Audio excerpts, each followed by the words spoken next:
Hello, magandang araw. Nandito naman po si Kuya Hermitanyo ng Matanglawin. So, nandito po tayo ngayon sa Hermi Farms ng mga Guinea Pig. So, titingnan natin itong mga Guinea Pig ni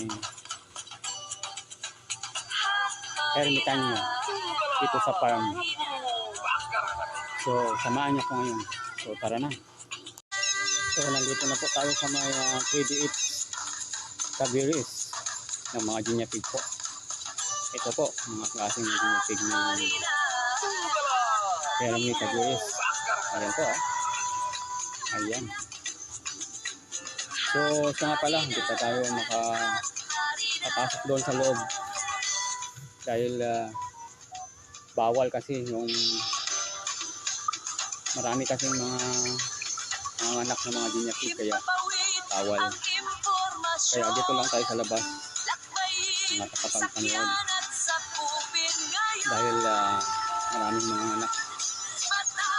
Ngayon nga pa yung schedule ng mga anak ng mga Guinea Pig, kaya bawal tayo pumasok. Kaya ito na lang po ang ipapakita ko sa inyo.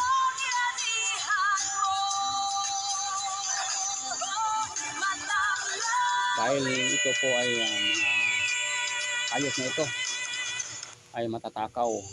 Ayan po sila. Yan, matatakaw po. Ito po sila, oh. Matatakaw po ito. Yan. Alam niyo ba kung ito sila ay aktibo kung gabi. Active po sila dahil walang hinto na kumakain po tayo sila. Dahil ito ang tinatawag na Guinea Pig kasi maingay, napakaingay pag gutom. Iiyak talaga sila. Ayan po. Ayan. Narinig po ninyo. Ayan. Napakaingay talaga ito. Itong alaga na ito. Ayan. Halos lahat pala mga buntis pala itong mga alaga ni Hermi. Ayan po, marami. Ayan po. So ayan po, nakabisit po tayo dito sa farm ng mga Guinea Pig. Kaya lagi po tayong manonood ng Matanglawin dahil marami po tayong nakikita mga klaseng mga hayop po. Kaya abangan nyo every Saturday po Matanglawin ni Hermitanyo.